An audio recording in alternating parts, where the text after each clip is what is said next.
نیک بخت وہ شریف اور سمجھدار لڑکا ہے، مجھ پر نہ صحیح بڑے ابا کے تجربے اور جہاں دیدہ نظر پر تو بھروسہ رکھو۔ جیل کی ہوا کھا چکا لڑکا کبھی شریف نہیں ہو سکتا۔ امی نے رعونت اور یقین سے کہا۔ امی، اسٹیئرنگ سنبھالے بیٹھے عمران نے پکارا، آپ کب سے مزنہ سے ملنا چاہ رہی تھی نا، اب ذرا ریلیکس رہیں، جو ہونا تھا وہ ہو گیا۔ عمران کا مزاج کچھ پاپا جیسا تھا۔ وہ جب سے سوچ رہی تھی کہ امی اور باقی سب تایا جان کی فیملی اور سبیحہ آپا کی سسرال سے تعلقات بگڑنے پر پریشان ہوں گے، اس مسئلے کے بعد رشتہ داری کیسے سنبھالیں، اس کی فکر میں ہوں گے۔ اپنی سوچ غلط ثابت ہونے پر کم اور جسے وہ حل شدہ مسئلہ مان چکی تھی، ان کے لیے اصل مسئلہ وہ ہونے پر زیادہ حیران تھی۔ باقی راستہ امی زبیر کی فیملی کی آنکھیں بدلنے اور جہیز کا سامان حسن کے گھر بھجوانے پر اظہار خیال کرتی رہیں، اور وہ خاموشی سے سب سنتی رہی۔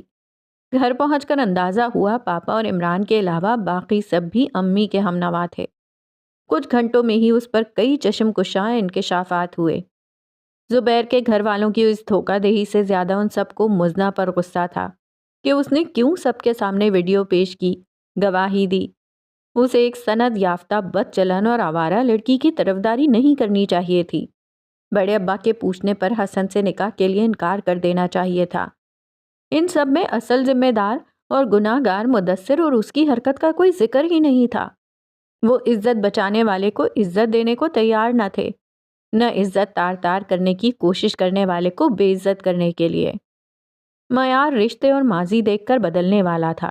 اس کا حق سچ اور کردار و عمل سے کوئی لینا دینا نہیں تھا۔ گھر میں داخل ہونے سے پہلے پاپا اسے روک کر کہہ چکے تھے، بیٹا، سب کی سن لینا، کسی کو جواب دینے یا بحث کرنے کی ضرورت نہیں ہے۔ وہ اس مشورے پر عمل پیرا تھی۔ بے وقوف زیور کیوں چھوڑ آئی وہاں؟ جہیز کے سامان پر بھی نظر رکھنا، نیا، معیاری اور برانڈڈ ہے، پوری قیمت ملے گی اس کی تو، اور نہیں تو چوری کی لت جاتی کہاں ہے؟ جانے کس غلطی کی سزا ملی ہے؟ وہ ہر بات پر حیران اور شرمندہ ہو رہی تھی۔ پاپا تو ہمیشہ سے کم گور سادہ مزاج تھے، لیکن امی کا مزاج مختلف تھا۔ بہت سی باتوں کے ساتھ ساتھ انہیں داماد اور بہو نامور اور اعلیٰ خاندانوں سے لانے پر بڑا ناز تھا۔ اس کے کانوں میں اکثر ان کے متکبر ہونے کی سرگوشیاں پڑتی تھیں، مگر اسے ان کے اس مزاج کی وجہ ہمیشہ ان کا اکلوتا ہونا لگی تھی۔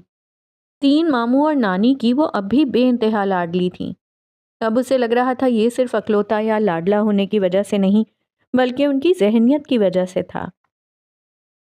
امی کے بعد بھابھی اور مبینہ آپا کی پٹیاں شروع ہو گئیں۔ حسن کی عام اور آسان والی بات وہ بڑی اچھی طرح سمجھ گئی۔ کھانے کے بعد وہ جانے کے لیے کھڑی ہو گئی۔ اسے فون کر کے بلاؤ یہاں، کامران اور عمران بات کریں گے اس سے، ابھی سے رسی کھینچ کر رکھیں گے تاکہ وہ کسی خوش فہمی میں نہ رہے، امی نے کہا۔ اس نے کبھی خواب میں بھی نہیں سوچا ہوگا، بڑے پاپا اور پاپا نے وہ کر دکھایا۔ کامران اور ماں کا مزاج یکساں تھا۔ ویسے آج کام پر جانے کی کیا تک تھی؟ یہ اعتراض مبینہ آپا کو تھا۔ کرتا کیا ہے وہ؟ بھابھی کو خیال آیا۔ ڈرائیونگ اسکول ہے اس کا۔ کامران بھائی پہلے سے جانتے تھے یا شاید اب معلومات حاصل کی تھیں۔ چلو تمہیں گھر چھوڑ دوں۔ پاپا کار کی چابی لیے قریب آئے۔ ارے آپ کیوں اب بھی؟ امی، اس نے تحمل سے بات قطع کی، میں عقل سے پیدل نہیں ہوں، اپنے معاملات ہینڈل کر سکتی ہوں، سب کو صبح سے سن رہی ہوں۔ آپ سب خواہ کے وہم اور شکوک پالے بیٹھے ہیں، ایسا کچھ نہیں ہے۔ غلطیاں سب سے ہوتی ہیں، لوگ سنبھل جاتے ہیں، سدھر جاتے ہیں۔ آپ سب بھی حسن کا ماضی بھول کر حال اور اس حال میں اس کی حیثیت یاد رکھیں تو سب کے لیے آسان ہوگا۔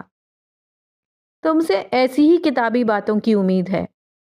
مبینہ آپا ملامتی انداز میں شروع ہوئی ہی تھی کہ پاپا نے ٹوک دیا، بس، شادی کے بعد بیٹی کو پہلی بار گھر لائے ہیں اور کوئی اچھی مثبت بات کے بجائے سب کی اول فول جاری ہے۔ مزنہ سمجھدار ہے، جب تک وہ خود نہ کہے کوئی اس کی ازدواجی زندگی میں مداخلت نہیں کرے گا۔ چلو بیٹا۔ وہ اسے کہتے دروازے کی طرف چل دیے۔ وہ کم گو ضرور تھے مگر ان کا روب کم نہ تھا۔ وہ بھی سب کو خدا حافظ کہہ کر ان کے پیچھے باہر آ گئی۔ تم سب کی باتوں کو دل سے نہ لگاؤ بیٹا۔ گاڑی گلی سے باہر سڑک پر آئی تو انہوں نے کہا، تمہارے باپ نے تمہاری شادی کسی انجان اور بدماش کے ساتھ نہیں کی ہے۔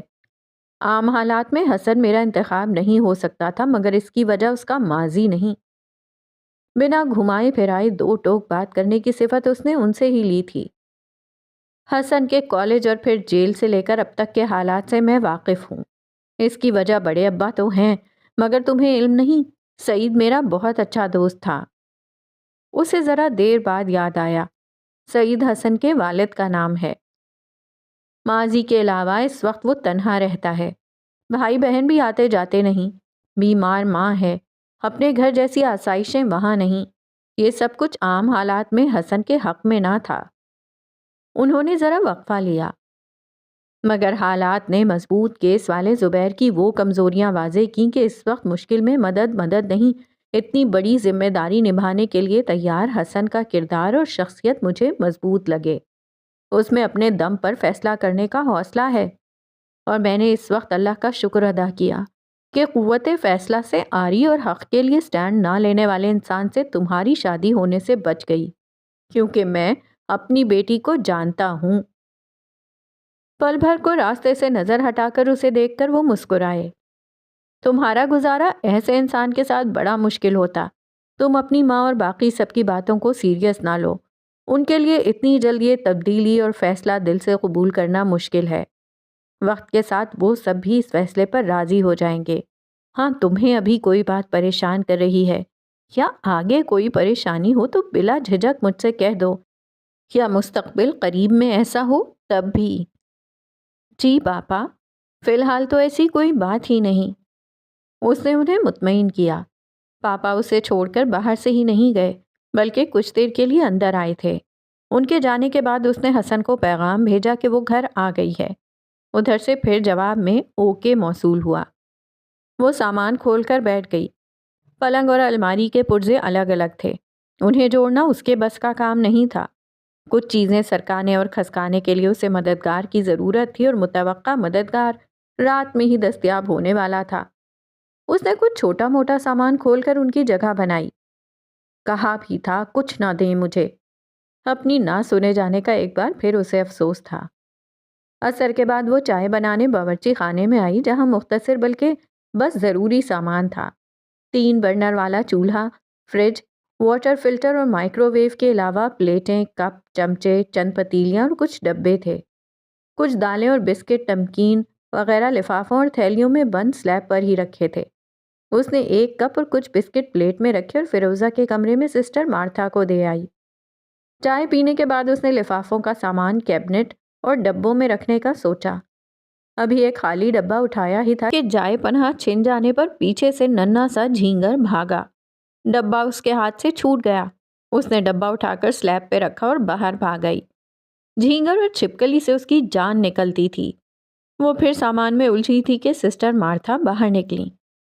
میں جاتا ہے اب، انہوں نے مسکرا کر بتایا۔ آنٹی کا کھانا؟ اس نے پوچھا۔ اسے لگا وہ موجود ہے، اس لیے وہ بے فکری سے جا رہی ہیں۔ حسن سر آ جاتا ہے ابھی، ڈنر انہیں وہی دیتا ہے۔ اچھا، اسے تو کچھ علم نہیں تھا۔ بمشکل 5-7 منٹ گزرے ہوں گے کہ حسن آ گیا۔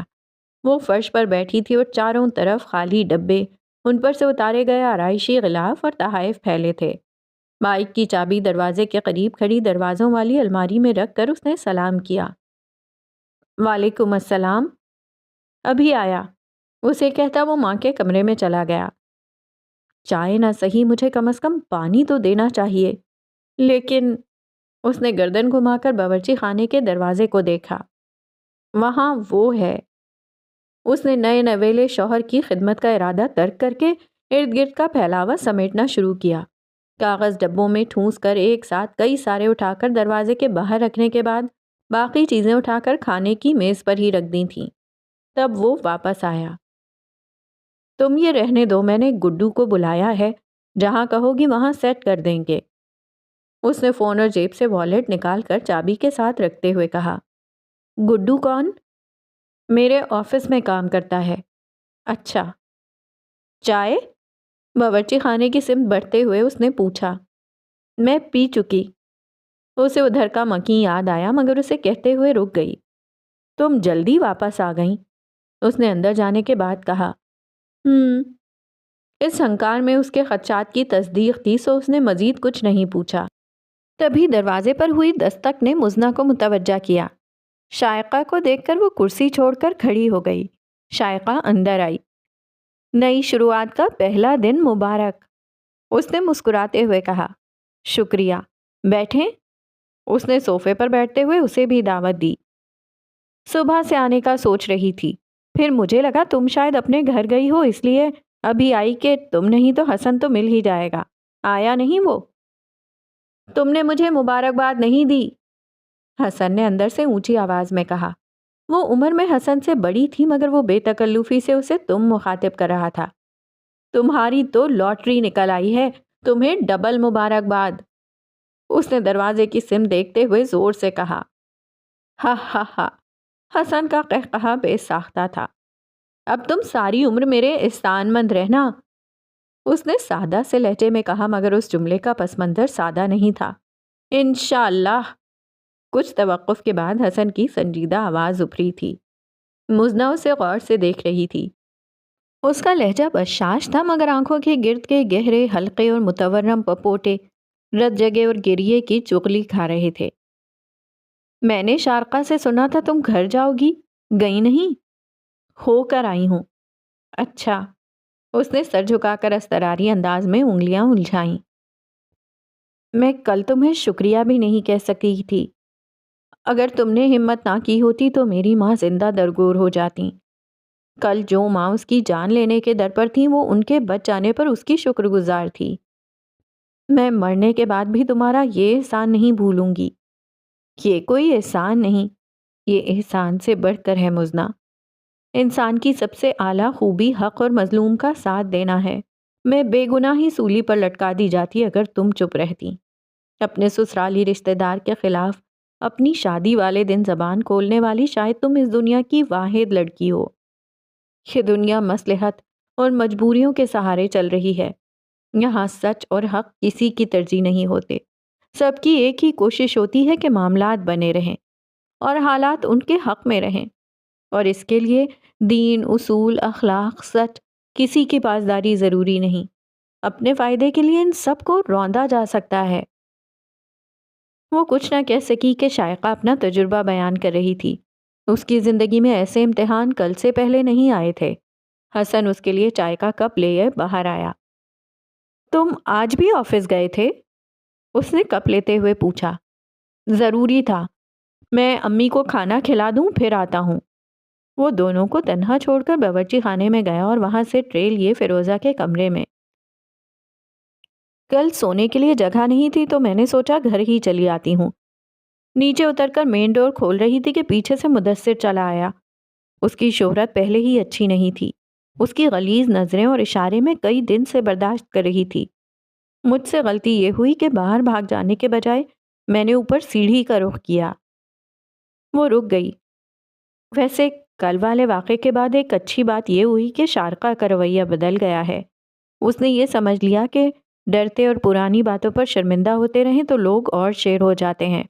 وہ کل امی کو بھی سمجھا رہی تھی۔ شائقہ مسکرائی تو وہ بھی مسکرا دی۔ مزنہ، وہ دھیمی پرسوچ آواز میں اسے پکار کر رک گئی۔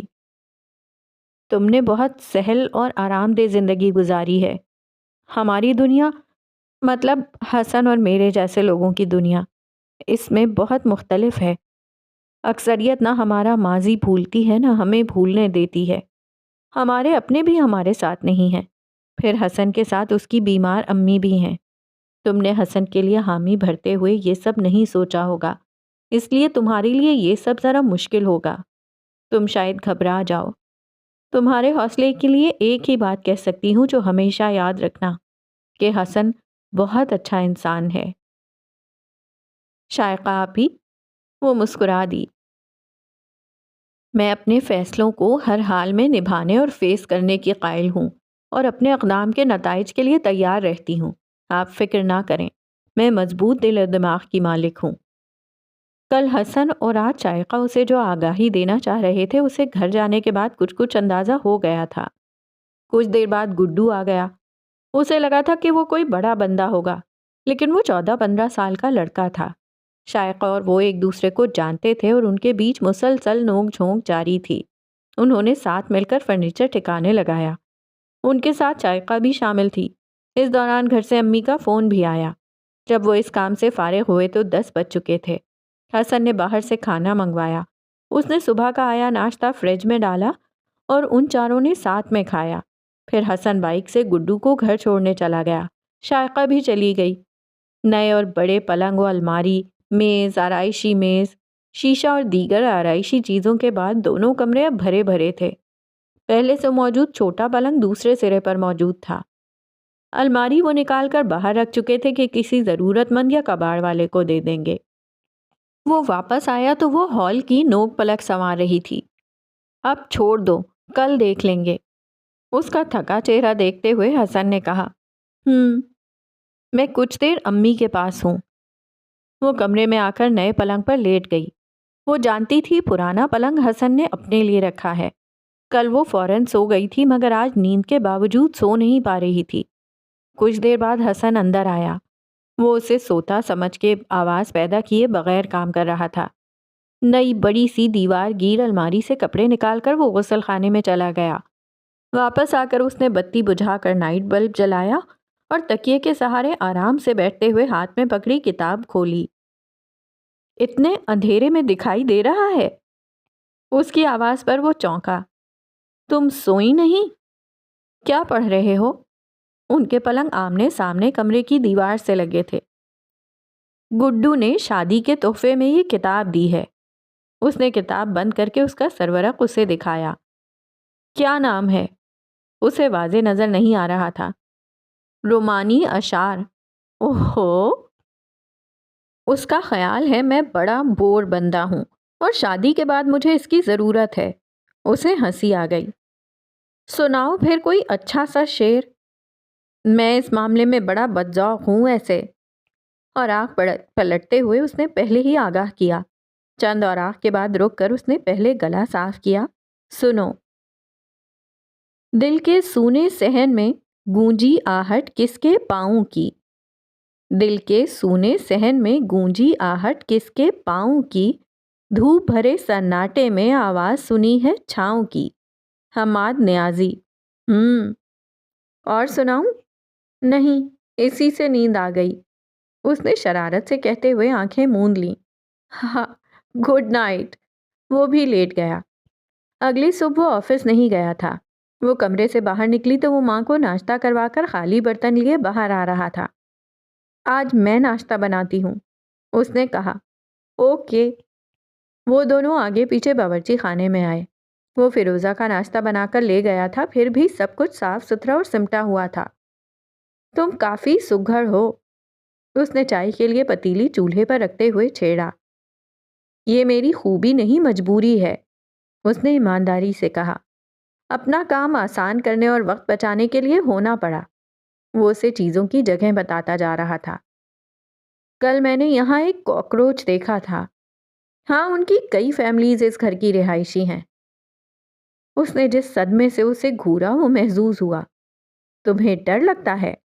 اس نے جواب دینے کے بجائے لب بھینچ لیے۔ امی گھر سے کہیں جا نہیں سکتی اور ان کی موجودگی میں پیسٹ کنٹرول ہو نہیں سکتا، اس لیے ان کے مزے ہیں۔ اس گھر میں یہ پہلی بری خبر تھی۔ اس نے آٹا گوندھ کر پراٹھے بنائے، 7 آملیٹ اور چائے تھی۔ ان کا ناشتہ ختم ہی ہوا تھا کہ رخسانہ خالہ آ گئی اور ان کے پیچھے ہی بڑے ابا۔ وہ ان دونوں کی خیر خیریت پوچھنے کے بعد اس کی امی سے مل کر واپس ہال میں آئے۔ کیسی گزر رہی ہے؟ انہوں نے مسکرا کر پوچھا۔ ان کی سرخ و سفید رنگت پر سفید بال اور سفید داڑھی انہیں بڑا پرنور بناتی تھی۔ ان کی زندگی بھر کی نیکیاں جیسے ہر وقت ان کے گرد روشنی کا ہالہ بنائے رکھتی تھیں۔ الحمدللہ بڑے ابا، آپ جو فیصلہ کریں وہ غلط کیسے ہو سکتا ہے؟ حسن کے جواب پر وہ ہنس دیے۔ فیصلہ بھلے میں نے کیا ہو، مگر اسے جھیلنے اور نبھانے کی ذمہ داری تم دونوں کے کندھوں پر ہے۔ تم اسے جھٹک دو تو سب کچھ غلط ہو سکتا ہے۔ ایسا کبھی نہیں ہوگا بڑے ابا۔ مزنہ نے گویا وہاں موجود تینوں نفوس کو یقین دلایا۔ شاباش، حسن کی کوئی شکایت ہو تو بلا جھجک مجھے فون لگا لیا کرو۔ وہ بہت خوش مزاج تھے۔ اور مجھے شکایت ہو تو؟ حسن نے پوچھا۔ ایسی بیوی ملنے پر سب کچھ بنا شکایت برداشت کرنا اب سے تمہارا فرض ہے، انہوں نے ڈپٹتے ہوئے کہا۔ بڑے ابا، احتجاج مزنہ نے درج کیا، پہلے یہ تو دیکھیں مجھ معصوم سے شکایت۔ بڑے ابا نے زوردار قہقہا لگایا۔ جلد ہی وہ دونوں ایک معمول کے عادی ہو گئے۔ کھانا پکانا مکمل طور پر اس نے سنبھال لیا تھا۔ رخسانہ خالہ اور سسٹر مارتھا کے ساتھ گپیں لگانے کے علاوہ وہ فیروزہ آنٹی کے ساتھ بھی خاصا وقت گزارنے لگی تھی۔ کبھی کبھی سسٹر مارتھا کے ساتھ مل کر انہیں ورزش بھی کراتی، کبھی کبھار شائقہ کے گھر چلی جاتی تو کبھی تایا کے گھر کا چکر لگا لیتی۔ اس کی حرکت پر وہاں کوئی بھی خوش نہیں تھا، مگر وہ اس معاملے کی وجہ سے خاندانوں کے بیچ سرد مہری اور فاصلے بڑھانا بھی نہیں چاہتی تھی۔ گھر جاتی تو رکتی نہیں تھی، نشے اور انم بھی چکر لگا لیا کرتی تھیں۔ اوپر سے آتے جاتے اکثر بچے نیچے جھانکتے تھے۔ آج بھی 6 سالہ روحان اسکول سے آتے ہوئے سیڑھیاں چڑھنے کے بجائے دروازے سے اندر جھانکنے لگا۔ ہیلو، اس نے اچانک سامنے آ کر کہا تو وہ گڑبڑا گیا۔ اسکول جا رہے ہو یا آ رہے ہو؟ آیا ہوں۔ کون سی کلاس میں ہو؟ 2nd۔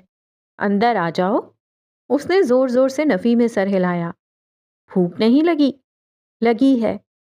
میں نے آج چکن بنایا ہے اور ساتھ میں فرائز تلوں گی۔ فریج میں آئس کریم بھی ہے۔ اس نے لالچ دیا۔ ہونٹوں پر زبان پھیرتے ہوئے اس کے چہرے پر آمادگی جھلکنے لگی تھی کہ پیچھے سے بڑی بہن کی تیز آواز پر وہ یوں گھبرایا مانو چوری کرتے پکڑا گیا ہو۔ وہاں کیا کر رہے ہو؟ وہ دونوں ایک ساتھ ہی اسکول سے آتے تھے۔ آج وہ پیچھے رہ گئی تھی۔ وہ گھبرا کر کچھ کہے بنا سیڑھیوں کی طرف چلا گیا۔ مزنہ دروازے سے باہر آئی۔ وہ 13-14 سال کی بچی اسے نفرت سے دیکھتے ہوئے دھپ دھپ اوپر چڑھنے لگی۔ مزنہ کو بہت افسوس ہوا۔ بچوں کے دل میں یہ نفرت خود بخود تو پیدا نہیں ہوئی ہوگی۔ والدین کی بچوں کے دلوں میں نفرت بھرنے کی کوشش پر پابندی لگ جانی چاہیے، اس نے سوچا۔ بلکہ یہ قانون پاس ہو کہ بچوں کو محبت کے علاوہ کچھ اور نہ سکھایا جائے۔ سارا دن وہ یوں ہی الٹا سیدھا سوچتی رہی۔ تم اپنی کہانی کب سناؤ گے؟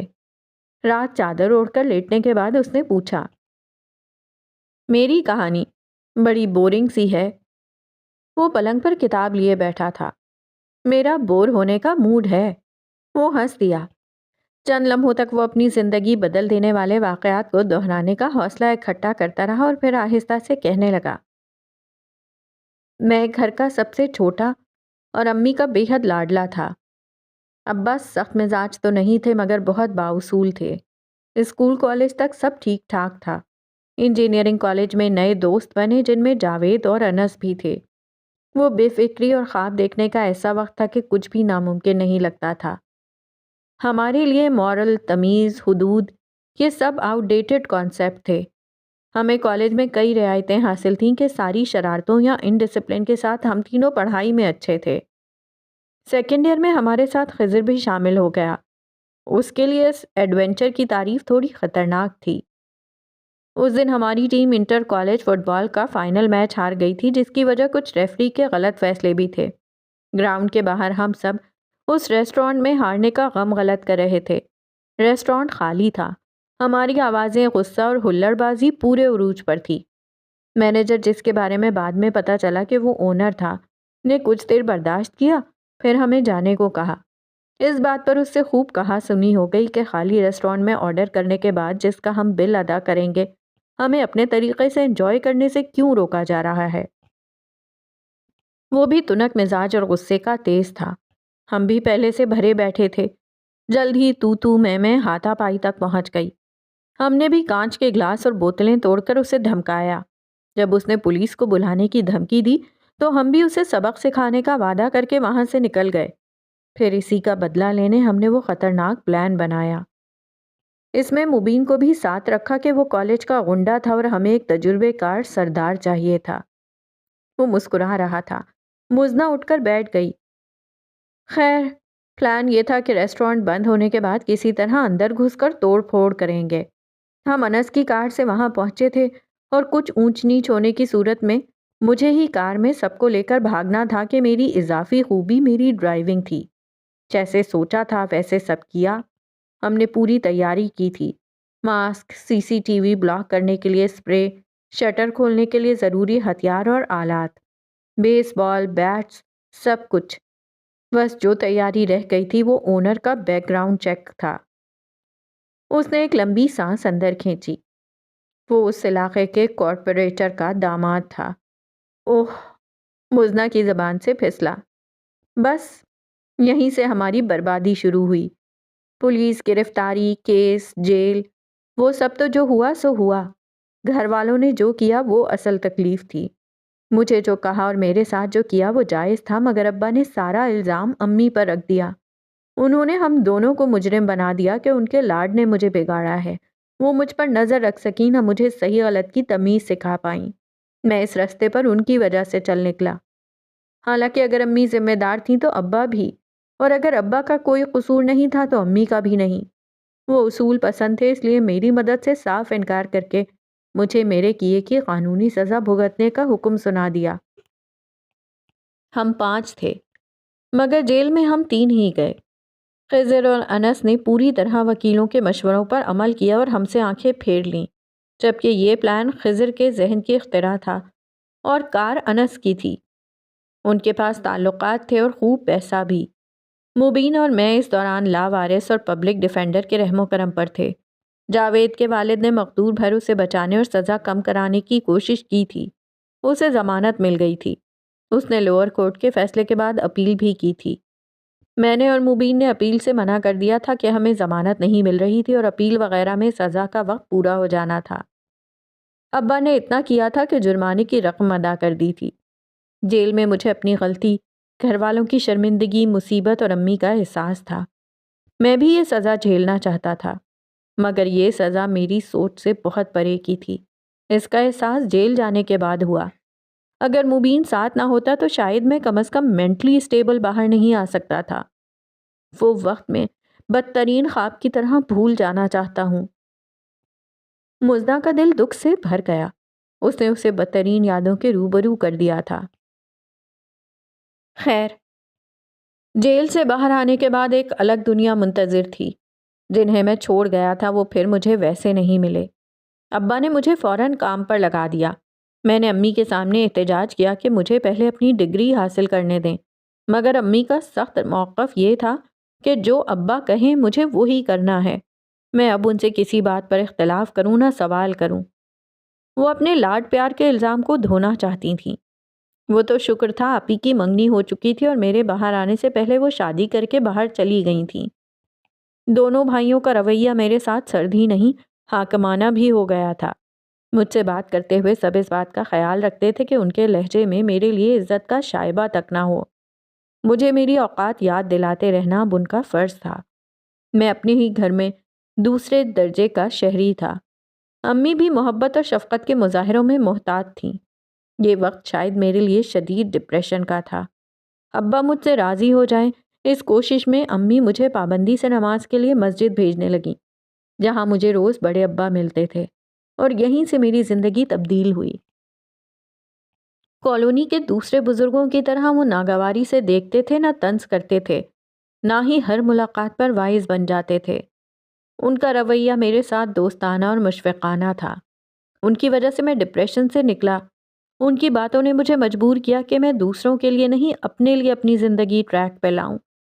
اب تک میں امی، ابا اور باقی سب کو خوش کرنے اور یہ جتانے کے لیے کہ میں اب بھی اچھا ہوں، اپنے کیے پہ نادم ہوں، سب کچھ کر رہا تھا۔ میں نے اپنا نظریہ بدلا اور بڑے ابا نے میرے ساتھ ساتھ ابا کی سوچ بھی بدلی۔ میں تب تک یہاں وہاں چھوٹی موٹی نوکریاں کر رہا تھا۔ اس میں ایک ڈرائیونگ اسکول میں ایک انسٹرکٹر کی نوکری بھی شامل تھی۔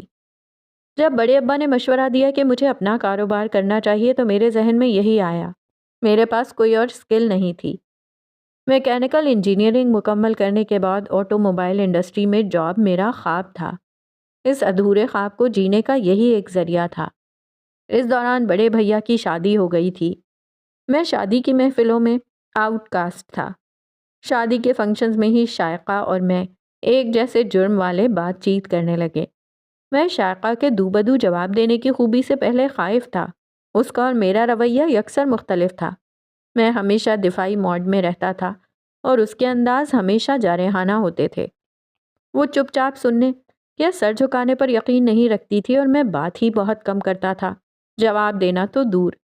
وہ عمر میں مجھ سے کافی بڑی تھی، پھر بھی شاید ہمارے ماضی اور حال میں ہو رہی درگت نے ہماری ایکویشن بیلنس کر دی تھی۔ اکثر موقعوں پر وہ بڑی بہنوں کے سے استحقاق سے ڈیفینڈ کرتی تھی۔ حادثے کے بعد جب امی کو میں نے اپنے پاس رکھا، اس مشکل وقت میں شائقہ نے میری بہت مدد کی۔ وہ ایک بار پھر مسکرایا تو مزنہ کے سنجیدگی اور درد کا تاثر لیے چہرے پر بھی مسکراہٹ ابھری۔ چھوٹے بھائی کی شادی کے بعد اب ابا کو میری فکر تھی۔ بڑے ابا نے جانے کیسے ابا کو راضی کیا، پھر انہوں نے میری ذمہ داری لی، اس لیے ابا جان مان گئے اور میرے ڈرائیونگ اسکول میں انویسٹ کیا۔ اسے کامیاب بنانے کے لیے میں نے بہت محنت کی۔ آہستہ آہستہ گھر کا ماحول بھی پہلے جیسا ہونے لگا تھا۔ میری مستقل مزاجی اور کچھ کر دکھانے کی سنجیدگی نے امی ابا کو مطمئن کر دیا تھا۔ جب میں سیٹل ہونے ہی لگا تھا کہ ابا کا انتقال ہو گیا۔ یہ ان کی بااصول طبیعت ہی تھی جو انہوں نے اپنی زندگی میں ہی اوپر 2 پورشن بنوا کر بھائیوں کو الگ کر دیا تھا۔ ابا کی زندگی میں بھائیوں کا آنا جانا رہتا تھا، لیکن ابا کے بعد اب نیچے والا پورشن صرف میرا تھا۔ بھابھی اسکول میں پڑھاتی ہیں، تب ابوذر چند ماہ کا تھا۔ اس کی دیکھ بھال کے لیے امی ضروری تھیں، مگر بھائی نے شرط رکھی کہ امی نیچے اوپر نہیں کریں گی، ان کے پاس رہیں گی۔ امی اس کے لیے تیار نہیں تھیں، مگر میں نے بھائی کو اتوار کا دن امی کے نیچے رہنے اور باقی ہفتہ ان کے پاس رہنے پر منا لیا۔ کئی سال ایسے ہی چلتا رہا۔ اس دوران امی اور بڑے ابا نے میری شادی کی بہت کوششیں کی، لیکن کہیں بات نہیں بنی۔ اس کی ایک وجہ یہ بھی تھی کہ ان دونوں کے علاوہ بھائی بہن کسی کو بھی دلچسپی نہیں تھی۔ جس کا کوئی سگا رشتہ نہ ہو وہاں لوگ بیٹی دے دیتے ہیں، لیکن جس کے رشتے ہوں مگر دور یا ناراض ہوں تو سبھی جھجکتے ہیں۔ پھر میرا ایک سیاہ ماضی بھی تھا۔ ابوذر 3 سال کا تھا، تب اس کو زینہ اترنے سے روکنے کی کوشش پر امی سیڑھیوں سے ایسی پھسلیں کہ اوپر سے سیدھا نیچے پہنچ گئیں۔ ان کی ریڑھ کی ہڈی اور اسپائن متاثر ہوا تھا۔ وہ صرف حرکت سے معذور نہیں ہوئیں، ان کی قوت گویائی بھی چلی گئی۔ یہ بہت مشکل دن تھے۔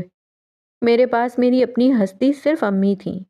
انہیں اس حال میں دیکھنا جان لیوا تھا۔ اپنی بے بسی پر غصہ آتا تھا، دکھ ہوتا تھا اور بہت مایوسی بھی۔ امی کی تیمارداری اور علاج کے اخراجات آسان نہ تھے، اب وہ ایک بوجھ تھیں۔ اس لیے ان کے علاج یا صحتیابی کی کسی کو فکر نہیں تھی۔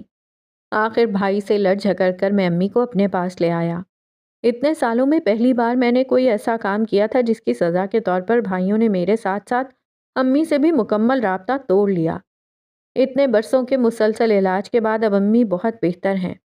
ڈاکٹرز کا کہنا ہے کہ کسی دن وہ بولنا اور چلنا بھی شروع کر دیں گی، انشاءاللہ۔ انشاءاللہ، اس نے دل سے کہا۔ تمہارے باقی دوست کہاں ہیں، انس وغیرہ؟ خضر کامیاب اور بدنام بزنس مین ہے۔ انس کی اپنی فرم ہے، وہ اکیلا ہے جس نے گریجویشن مکمل کیا تھا۔ جاوید مڈل ایسٹ میں کہیں ہے اور مبین، وہ اپنے علاقے کا رابن ہوڈ ہے۔ وہ ہنسنے لگا۔ اسی سے میرا رابطہ ہے۔ مبین وہ فلمی غنڈہ ہے جس کے پاس سیاستدان سے لے کر عام سا بندہ بھی اپنے کام نکلوانے ہاتھ جوڑ کے جاتا ہے۔ اس کی سب جگہ پہنچ اور پہچان ہے۔ گڈو کو اس نے ہی میرے پاس کام کے لیے بھیجا تھا۔ وہ پوری کوشش کرتا ہے پھر کوئی مبین اور حسن اپنی بے وقوفی کی وجہ سے جیل نہ جائیں۔ ویسے یہ اچھے نتائج بھی ہیں اس ٹریجڈی کے۔ اچھا یا برا، جو بھی ہوا، اپنے کیے کے نتائج سب کو بھگتنے ہوتے ہیں، اور یہ ہر ذی نفس کے کردار اور سوچ پر منحصر ہوتا ہے کہ یہ اس پر کیسے اثر کرتے ہیں۔ تھک ہار کر خود کو وقت کے دھارے پر چھوڑ دینا کہ وہ چاہے جدھر لے جائیں، یہ آسان آپشن سب کے پاس ہوتا ہے۔ پھر بھی کچھ ہوتے ہیں جو وقت کا دھارا اپنی مرضی سے موڑنے کی صحیح کرتے ہیں۔ اس میں ہر بار کامیابی ملے یہ ضروری نہیں، مگر میں اس معاملے میں خوش نصیب رہا کہ بڑے ابا نے ساتھ دیا، اور دیر سے صحیح ابا میرا سہارا بنے۔ اگر انہوں نے اعتبار نہ کیا ہوتا تو میں آج بھی کہیں چند ہزار کی چھوٹی موٹی نوکری کر رہا ہوتا۔ آج کالونی میں جو 2-4 مجھ سے سیدھے منہ بات کرتے ہیں وہ میری حیثیت اور کامیابی کی وجہ سے ہے۔ اکثریت کا یہی معیار ہے عزت دینے کا۔ وہ تلخ سی بات کہہ رہا تھا مگر اس کا لہجہ عام سا تھا۔ اتنے سالوں نے اسے عجیب سا تحمل اور بردباری عطا کر دی تھی۔ وہ اس کے لیے کچھ اچھے اور خوشکن الفاظ کہنا چاہتی تھی، لیکن کیا اور کیسے کہے سمجھ میں نہیں آ رہا تھا۔ کاش حسن میرے خیال اور جذبات محسوس کر سکے، پہلی بار اس نے سوچا۔ اب سو جاؤ، کافی لمبی ہو گئی کہانی۔ اسے یوں چپ دیکھ کر حسن نے کہا۔ مجھے نہ بور لگی نہ لمبی۔ وہ واپس لیٹ گئی۔ تمہاری تعریف کرنا چاہتی ہوں مگر کیسے کروں سمجھ نہیں آ رہا۔ وہ بے ساختہ ہنسنے لگا۔ یہ کہنا بھی تعریف سے کم نہیں، لیکن مجھے پراپر تعریف کرنا تھی۔ میں اسے ہی پراپر تعریف تسلیم کر لیتا ہوں۔ Thank you. ارے تعریف پر شکریہ مجھے ادا کرنا چاہیے۔ یہ چھوڑو، آج کا شعر سنا دو، اب نیند آ رہی ہے۔ آج کا شعر؟ اس نے کتاب اٹھا کر کھولی، کچھ اوراق پلٹنے کے بعد رک گیا۔ درون آنند کا شعر سنو۔ ملے تجھ سے تو دنیا کو سہانی لکھ دیا ہم نے، ملے تجھ سے تو دنیا کو سہانی لکھ دیا ہم نے، وگرنہ کب سے اس کو بے معنی لکھ رہے تھے۔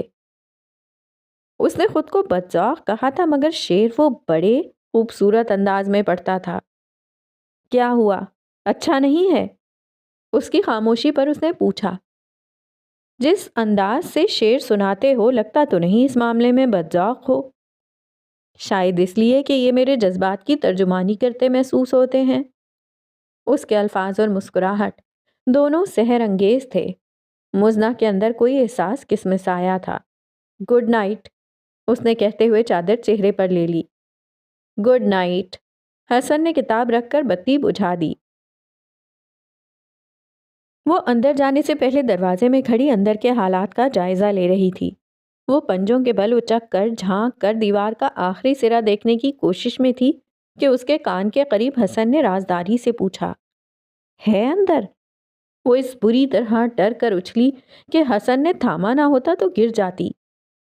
تم تو ایسی کوششیں نہ کرو، وہ 2 حشرات الارض میری موت کے لیے کافی ہیں، اس نے ناراض لہجے میں کہا۔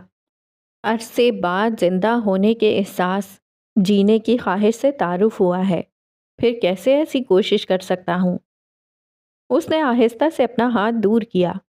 وہ اس کے سنبھالنے پر اتنی نہیں گڑبڑائی تھی جتنا اس کے جملے پر۔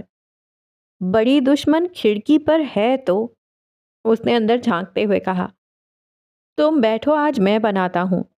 وہ اندر چلا گیا۔ مجھے صرف چائے چاہیے۔ اوکے۔ رخسانہ خالہ آئیں جب وہ ہال میں بیٹھی بظاہر اخبار پڑھ رہی تھی، جبکہ ذہن میں ذرا دیر پہلے ہونے والے حادثے کا ریوائنڈ بٹن دب گیا تھا۔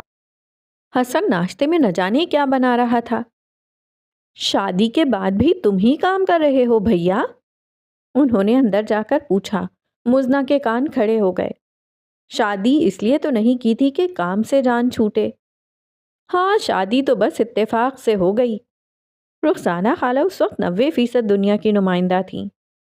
شادیاں اتفاق سے نہیں، قسمت سے، اور جہاں لکھی ہوں وہیں ہوتی ہیں۔ وہ کچھ کہتی اس سے پہلے حسن نے کہا، آپ پہلے امی کا کمرہ صاف کر دیں، تب تک ناشتہ تیار ہو جائے گا، تب برتن اور باقی کمرے کر دیجیے گا۔ پھر رخسانہ خالہ کی آواز نہیں آئی۔ ذرا دیر بعد وہ جھاڑو لیے اسے گھورتی ہوئی فیروزہ کے کمرے میں چلی گئیں۔ مجھ سے کیا دشمنی ہے ان کی، اس نے سوچا۔ مالکنیں کم ہی کام والیوں کو بھاتی ہیں، خاص طور پر اس وقت جب مالک انتہائی رحم دل اور نرم مزاج ہو۔ آ جاؤ۔ حسن اسے آواز دیتا باہر آیا۔ جانے سے پہلے اسے کچن بدر کر دینا۔ وہ اخبار رکھ کے میز پر آئی۔ جو حکم۔ اندر آتی کہاں سے ہے وہ جگہ ڈھونڈ کر اس کا راستہ ہی بند کر دو۔ وہ اسے باہر کر کے ساری کھڑکیاں بند رکھتے تھے، پھر بھی وہ دوبارہ آ جاتی تھی۔ شاید چھت اور دیوار کے بیچ کوئی چھوٹا سا سوراخ ہے، کیونکہ اور تو کوئی جگہ نہیں۔ تو اسے بند کر دو پلیز۔ اسے ڈھونڈنا اصل ٹاسک ہے۔ کسی دن اس راستے میں پکڑی جائے گی تبھی پتہ چلے گا، یعنی تب تک کچھ نہیں ہو سکتا۔ وہ ڈھیلی پڑ گئی۔ حسن نے مایوسی سے اقرار میں سر ہلایا۔ یا اللہ، شروع کرو۔ حسن نے مکھن لگے ٹوسٹ اور چائے کا کپ اس کے آگے کیا۔ ابھی اس نے کپ اٹھایا ہی تھا کہ فون بجنے لگا۔ حسن نے نمبر دیکھا اور کھڑا ہو گیا۔ آپ ہی ہیں، ابھی آیا۔ وہ فون لیے اپنے کمرے میں چلا گیا۔ اس کی چائے ختم ہوئی تب وہ واپس آیا۔ کیا کہہ رہی تھیں؟ اس نے یوں ہی پوچھ لیا۔ کچھ خاص نہیں، امی کا پوچھ رہی تھیں۔ انہیں شادی کا علم ہے؟ ہاں، اسی دن بھائی نے فون کر کے بتا دیا تھا۔ پھر؟ اس کے سوال پر وہ سوالیہ نظروں سے اسے دیکھنے لگا۔ مطلب انہوں نے کچھ کہا نہیں، یعنی وہ خوش ہوئیں یا ناراض یا؟ انہوں نے صرف اتنا کہا کہ بھائی نے تمہاری شادی کا بتایا اور بس۔ وہ پوچھ کر پچھتائی۔ چائے ٹھنڈی ہو گئی ہے، میں گرم کر کے لاتی ہوں۔ کرسی چھوڑ کر وہ اس کے آگے سے مگ اٹھا کر اندر جانے لگی تھی کہ دروازے پر رک گئی۔ پلٹ کر دیکھا تو حسن مڑ کر اسے ہی دیکھ رہا تھا۔ جاؤ جاؤ۔ وہ پھولے منہ کے ساتھ واپس آئی، مگ اس کے آگے رکھا اور دھپ سے کرسی پر بیٹھ گئی۔ اب یہ مجھے اچھی بیوی بننے سے روک رہا ہے۔ وہ ہنسنے لگا۔ رخسانہ خالہ ہال میں آئیں تو سامنے کا منظر انہیں خطرے کی سرخ بتی کی طرح جلتا بجھتا محسوس ہوا۔ ایسی سست اور کام چور بیوی کے ساتھ ہنسی ٹھٹا، جورو کا غلام قسم کا مالک، ان کے لیے اچھی خبر نہ تھی۔ اس رات مزنہ کے کہے بنا اس نے شعر سنایا تھا۔ دیکھنے کے لیے سارا عالم بھی کم، چاہنے کے لیے ایک چہرہ بہت، اسد بدایونی۔ اس دن کے بعد بھی روحان موقع ملنے پر اندر جھانک لیتا تھا۔ بہن کے ساتھ ہوتا تو ادھر آنے کی غلطی نہیں کرتا تھا۔ محلے میں کھیلنے جاتا تب یا مدرسے اور ٹیوشن کو آتے جاتے وقت وہ اس کے پاس آتا تھا۔ ان دونوں میں جملوں کے تبادلے کے ساتھ ساتھ اب چاکلیٹ اور دیگر چیزوں کا لین دین بھی ہونے لگا تھا۔ پھر ایک دن وہ اسے دادی کے کمرے تک بھی لے گئی۔ بچہ انہیں اس حال میں دیکھ کر سہم گیا تھا۔ مزنہ نے اسے سمجھایا کہ وہ دادی کے لیے دعا کرے تو وہ جلد اچھی ہو جائیں گی۔ اگلے 2 دن بعد جب وہ آیا تو اس نے بڑے جوش سے بتایا کہ وہ دادی کے لیے دعا کرنے لگا ہے۔ وہ اپنی اس چھوٹی سی کامیابی پر بڑی خوش تھی، لیکن اس نے ابھی حسن کو اس خوش آئند تبدیلی سے بے خبر ہی رکھا تھا۔ وہ گھر گئی تو وہاں وقفے وقفے سے کسی نہ کسی کو پھر اس کی شادی کی جلد بازی اور غلط فیصلے کا افسوس ہونے لگتا تھا۔ اس کے آنے کی خبر ہوتی ہی مبینہ آپا بھی آ جاتی تھیں اور ان کا تو یہ پسندیدہ مشغلہ تھا۔ ایک مشکل اور نازک وقت میں ان کی عزت رکھنے اور بچانے والا ان کی نظروں میں عزت دار نہیں تھا۔ وہ سب سے ناراض ہو کر جلد گھر واپس آ گئی۔ اتنے دنوں میں حسن کے ساتھ رہتے اس کو کوئی قابل گرفت بات ہاتھ نہیں لگی تھی، بلکہ وہ اسے نرم مزاج، صلحجو، شائستہ، اپنی ماں کی فکر کرنے والا ذمہ دار بیٹا لگا تھا۔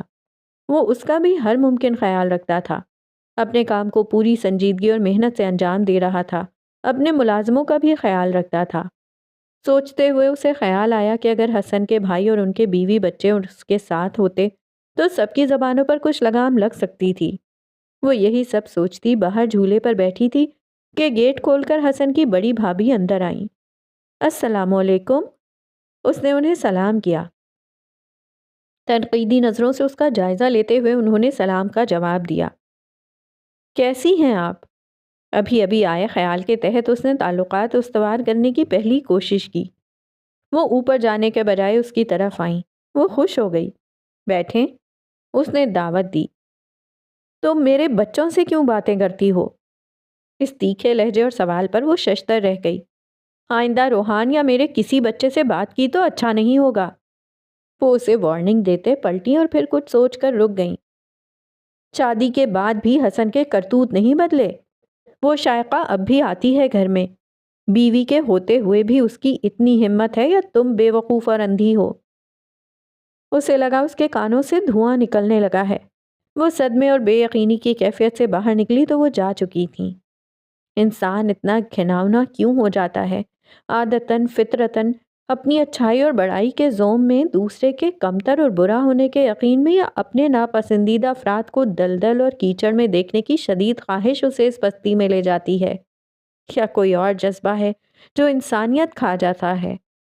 اس کا دل دکھ سے بھر گیا تھا۔ اسے ان کی سوچ اور ذہنیت پر افسوس کے ساتھ ساتھ شائقہ اور حسن کا دنیا کی نظروں میں کیا مقام تھا، اس اذیت بھرے سچ کا احساس ہوا تھا۔ حسن اسے بتا چکا تھا، جب کوئی نہیں ہوتا تھا تب شائقہ اکثر اس کی امی کے پاس ٹھہرتی تھی۔ جو ان کا فرض تھا وہ شائقہ نبھا رہی تھی، مگر ان کی ہمت یا بے شرمی کہ وہ اسی پر الزام لگا کر جا چکی تھیں۔ وجہ ان دونوں کا ماضی تھا، جس کی وجہ سے انہیں لگتا تھا قدرت نے ساری عمر کے لیے انہیں ذلیل کرنے کا حق تفویض کر دیا ہے، حالانکہ ہمارا وجود اور یہ ساری دنیا ہی بشری خطا کا ثبوت ہے، اس بات کی گواہی کہ خطائیں ہمارے انسان ہونے کی ایک نشانی ہے۔ فرشتوں اور ہمارے بیچ کی تفریق، دانش مندی، اعلیٰ ظرفی اور نیک دلی انہیں تسلیم کرنا، معاف کرنا، ان سے سیکھ کر آگے بڑھنا ہے، اور یہی ابلیس اور انسانوں کے بیچ کا فرق بھی۔ ساری دنیا تو ایسی نہیں ہوتی ہوگی جیسے لوگ حسن کے آس پاس تھے، اسے اس کا یقین تھا، اور یہی دکھ بھی کہ کیوں اسے ہی ایسے تنگ دل اور تنگ نظر رشتے ملے ہیں۔ پاپا اور عمران کے علاوہ اس کے گھر والے بھی ایسے ہی تھے۔ وہ اٹھ کر کمرے میں آ گئی تھی اور اسے احساس ہی نہیں ہوا تھا کہ وہ تب سے روئے جا رہی ہے۔ حسن آیا تو وہ صوفے پر پیر اوپر کیے گھٹنوں پر تھوڑی ٹکائے آنسو بہا رہی تھی۔ مزنا؟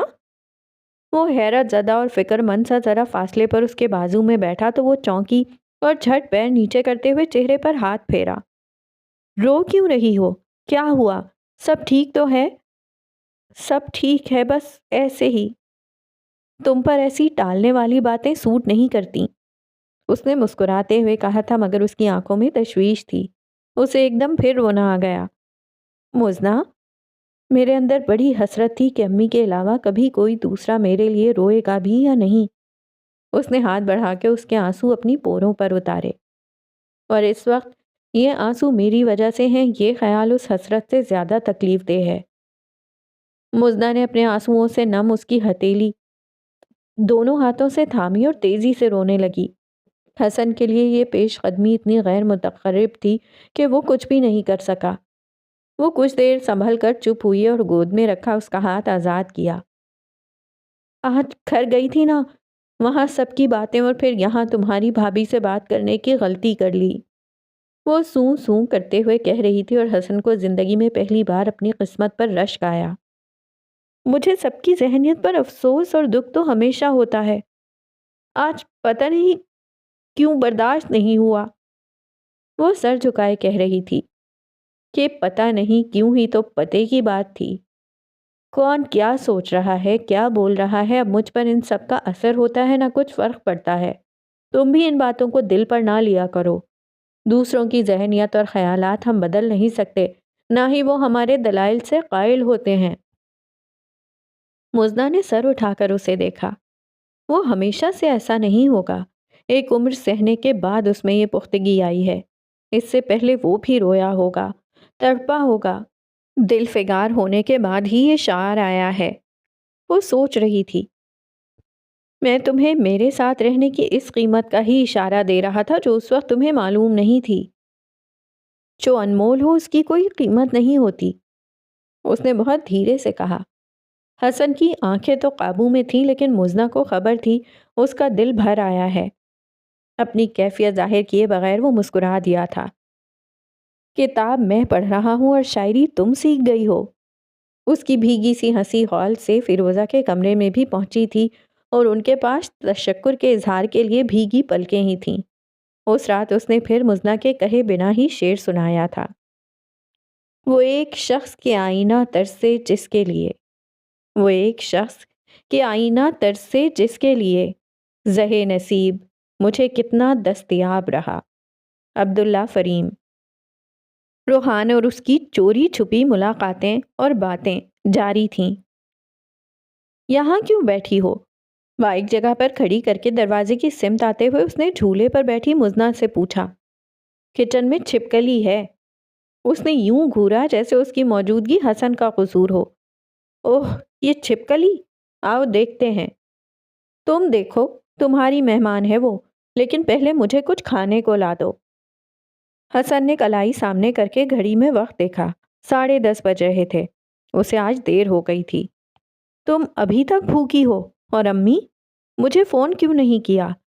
آنٹی کو کھانا کھلا دیا تھا، اس کے بعد کھانا بنانے گئی تو وہ نظر آ گئی، اور فون بھی کچن میں ہے۔ اسے سمجھ میں نہیں آیا اس کا پھولا منہ چھپکلی کے لیے ہے یا اس کے لیے۔ اندر تو چلو، ہال میں نہیں آئے گی۔ آ جاتی تو؟ وہ جھولا چھوڑ کر اس کے پیچھے چلنے لگی۔ کتنا بور ہوئی میں، نہ ٹی وی نہ فون۔ میں کہہ رہی ہوں تم سے، ہم دونوں ایک گھر میں نہیں رہ سکتی۔ وہ اچانک پلٹا، وہ اس کے بالکل قریب تھی، تھوڑا پیچھے ہوئی۔ کسی ایک کو ہمیشہ کے لیے اس گھر سے نکلنا ہوگا۔ تم سے اچھی تو وہی ہے، کم از کم اس طرح دھمکیاں تو نہیں دیتی۔ تم اس کی سائیڈ لے رہے ہو؟ اس کو چھوٹا سا صدمہ ہی لگ گیا۔ اس سے بھی پوچھ ہی نہ لوں؟ تم کیا کہتی ہو چھپکلی بی بی؟ بی بی؟ اس نے جھرجھری لی۔ پہلے ہی بھوک نے ادموا کر دیا ہے اور اس کی اتنی عزت افزائی پر میں کہیں فوت ہی نہ ہو جاؤں۔ وہ مسکراتے ہوئے پلٹ گیا۔ وہ بڑبڑاتی صوفے پر بیٹھ گئی۔ حسن باورچی خانے میں چلا گیا۔ کچھ دیر کی کھٹر پٹر کے بعد وہ باہر آیا۔ پلیٹ میں پھولے پھولے آملیٹ کے ساتھ دوپہر کی روٹی رکھی تھی۔ Thank you. اس نے پلیٹ اس کے ہاتھ سے لے کر فوراً کھانا شروع کر دیا۔ یہ کیسے بنایا؟ آملیٹ کا ذائقہ مزیدار تھا، چپس ڈال کے۔ اس نے کلائی سے گھڑی اتارتے ہوئے کہا۔ مجھے تو کہیں دکھائی نہیں دی۔ مزنہ کو تب خیال آیا وہ تھکا ماندہ دیر سے گھر آیا تھا اور اس نے اسے تازہ دم ہونے کا موقع بھی نہیں دیا تھا۔ کیا ہوا؟ اچھا نہیں ہے؟ اس نے سست ہوئے ہاتھ اور منہ کو دیکھ کر اس سے پوچھا۔ بہت اچھا ہے، اس نے دھیرے سے کہا اور حسن چونکا۔ آملیٹ؟ وہ سنبھل گئی۔ اس کے چہرے پر ٹریڈ مارک مسکراہٹ پھیل گئی۔ امی کی وجہ سے پیسٹ کنٹرول نہیں ہو سکتا تو پھر تمہاری دشمن سے کیسے چھٹکارا لیا جائے؟ گھڑی کھانے کی میز پر رکھنے کے بعد اس نے جیب سے موبائل، والیٹ اور چابی نکالی۔ انہیں میز پر رکھنے کے بعد شرٹ کھینچ کر باہر نکالتے ہوئے وہ اس کی طرف مڑا۔ وہ جو ہاتھ روک کر اسے دیکھ رہی تھی پلیٹ پر جھک گئی۔ پیار سے سمجھا ہی دو، جس طرح تم اس کی سائیڈ لیتے ہو لگتا تو یہی ہے کہ بڑا یارانہ ہے۔ اس نے جل کر کہا۔ مزنہ؟ جی؟ تم اس کا ذکر یوں کرتی ہو جیسے وہ تمہاری کیا کہتے ہیں سوتن ہو۔ حسن؟ جی؟ اس بکواس پر تمہارا قتل بھی ہو سکتا ہے۔ وہ ہنسنے لگا۔ اب تم ایسی بھی سنگ دل نہیں۔ ہمارے بیچ وہ آئی تو بن جاؤں گی۔ پٹ سے کہتے ہی اسے جھٹ احساس ہوا اور وہ دل و جان سے پلیٹ کے لوازمات کی طرف متوجہ ہو گئی۔ حسن اسے دیکھتا رہ گیا۔ کچھ کہنے کو لب وا کیے پھر ارادہ بدل گیا۔ میں چینج کر کے کافی بناتا ہوں، تم یہیں رکو۔ وہ میز سے سب اٹھا کر کمرے میں چلا گیا۔ اس کے جاتے ہی مزنہ نے ہاتھ روک کر گہری سانس خارج کی۔ بولنے سے پہلے سوچ لینا چاہیے والا مقولہ آج سے پہلے اسے کبھی قابل عمل نہیں لگا تھا۔ آج حسن کو بے تحاشا نیند آ رہی تھی مگر وہ اس کے آنے کا انتظار کر رہا تھا جس کی فون پر بات ختم ہی نہیں ہو رہی تھی۔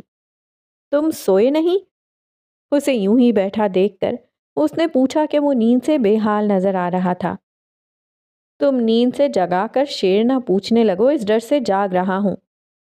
میں اتنی ظالم تو بالکل نہیں۔ اچھا سناؤ جلدی اور سو جاؤ۔ وہ کمر پر ہاتھ رکھ کے اس کے پلنگ کے قریب کھڑی ہو گئی۔